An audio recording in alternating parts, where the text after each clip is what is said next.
के दिन प्रदोष काल में, प्रदोष के समय पर, प्रदोष काल में शाम के समय पर जाकर किसी भी नदी, तालाब, बावड़ी, कुआं, कहीं ना कहीं जो आपके पास में हो, वहां पर एक घी का दिया, बत्ती का मुंह दक्षिण की ओर कर कर अवश्य जला कर जाना। सारे पितृदोष समाप्त हो जाएगा, सारा पितृदोष समाप्त। अमावस्या के दिन किसी भी जलाशय के पास में, नदी, तालाब, बावड़ी, कुआं, जो आपके शहर में, आपके गांव में, आपके नगर में हो, वहां जाकर लगा दे। अगर नदी, तालाब, बावड़ी, कुआं नहीं है तो पीपल का वृक्ष हो या बेलपत्री का वृक्ष हो या बट का वृक्ष हो, उसके नीचे लगा दो प्रदोष काल में। पर अमावस्या के दिन लगाएं जरूर। क्यों? क्योंकि अमावस्या के दिन पितृ शाम के समय प्रदोष काल में शंकर भगवान का नाम जाप कर कर नदी, तालाब, बावड़ी पर पानी पीने जाते हैं। वहां से जल का आचमन कर कर पितृ अपने लोक को चले जाते हैं प्रदोष काल के समय पर। इसलिए प्रदोष काल में जलाशय के पास में, बावड़ी, कुआं, नदी, तालाब के किनारे पर दिया लगाया जाता है दक्षिण की ओर मुख कर कर बत्ती का। तो पितृ आशीर्वाद देते हुए जाते हैं कि फलो फूलो, आगे बढ़ो, उन्नति करो, तरक्की करो। ये पितरों का आशीर्वाद रहता है, पितरों का वर रहता है। आप देंगे उसको मिलेगा। पितृदोष है, ये आपको कैसे मालूम पड़ेगा?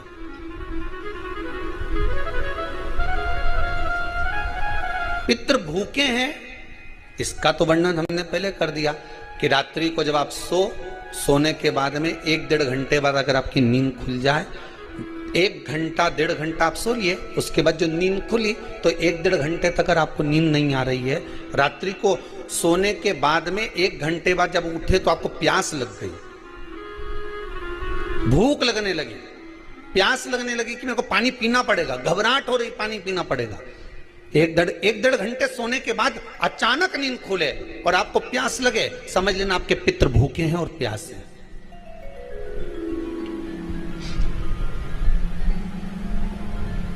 वो भूखे और प्यासे हैं, उनको जल की जरूरत है।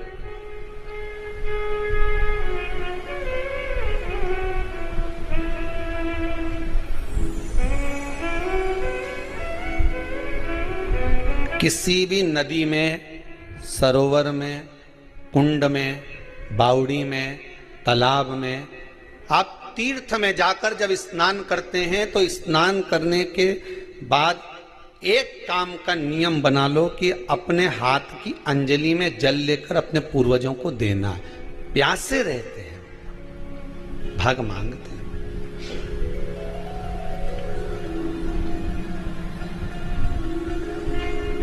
भग प्राप्त करना। 3 वृक्ष पितरों के तुल्य हैं।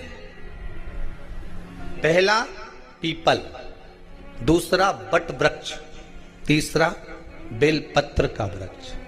ये पितरों के तुल्य हैं। अगर आपको रात्रि में नींद नहीं आ रही है, ऐसा लगता है कि रात्रि को 1 घंटा 1.5 घंटा सोने के बाद कुछ गलत गलत विचार आने लगते हैं, नींद सुबह 3 बजे तक, 4 बजे तक नहीं आती, 4 बजे के बाद फिर नींद आती है, तो एक प्रैक्टिकल जरूर कर कर देखना। एक प्रैक्टिकल करने में क्या जाता है? प्रयास करने में क्या कुछ जाता है क्या? प्रैक्टिकल कर कर देखना कि कहीं सीवर वाला महाराज झूठ तो नहीं बोल रहा, तो प्रैक्टिकल करने में कुछ नहीं जाए। 1 लोटा पानी लो, उसमें थोड़ा सा कच्चा दूध डाल लीजिए, बेलपत्री का पेड़ या पीपल का पेड़ या बट का पेड़, इन पेड़ के नीचे ले जाकर उस दूध को दोपहर में सुबह 10 बजे से लेकर 12 बजे के बीच में ले जाकर चढ़ा दीजिए। रात्रि को फिर ना आपको प्यास लगेगी, ना भूख लगेगी, नींद एक बार लगी तो सुबह ही खुलेगी। प्रैक्टिकल करने में क्या जाता है? पानी डालने में तुम्हारा कुछ जाएगा? अरे बोलो तो सरी, हमें 10 रुपया का दूध जरूर उसमें, और तुम इतनी चतुर हो, इतना सारा दूध थोड़ी डालोगी, तो 2 चिल्ला डालोगे। कहाँ तुम इतना डालने वाली हो? है?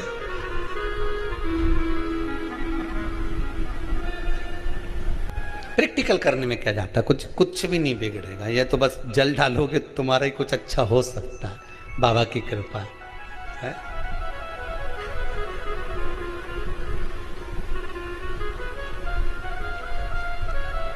3 वृक्ष पितरों के तुल्य हैं। पहला, जम के बोलिए, पीपल। दूसरा बट वृक्ष। तीसरा बेलपत्री का वृक्ष। 3।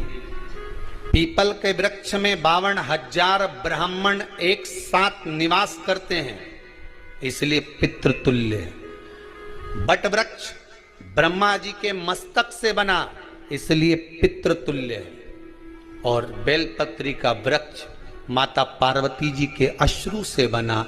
जब आंसू गिरे थे माता जगत जननी जगदम्बा पार्वती के, उस समय पर पितृलोक में हलचल उत्पन्न हो गई थी। हमारी नातिन की आंख में आंसू कैसे आ गए? मैनावती की पुत्री है।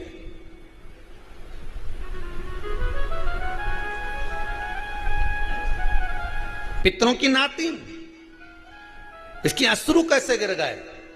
पार्वती जी ने कहा, ये आंसू नहीं, मेरा पुण्य भाग प्रकट करती हूं बेलपत्री के रूप में। तो पितरों ने वर दिया था कि ये बेलपत्री का वृक्ष हमारा आशीर्वाद है, इसके नीचे अगर कोई दीप लगाता है, शिव को स्पर्श कर चढ़ाता है, उसके पितरों की शांति होगी। हम स्वयं उसको आशीर्वाद देने के लिए पधारेंगे। बेलपत्र का वृक्ष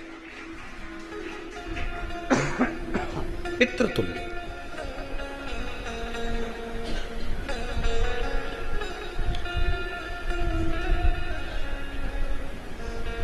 तो रात्रि को अगर भूख लग रही है, प्यास लग रही है, तो पितृदोष।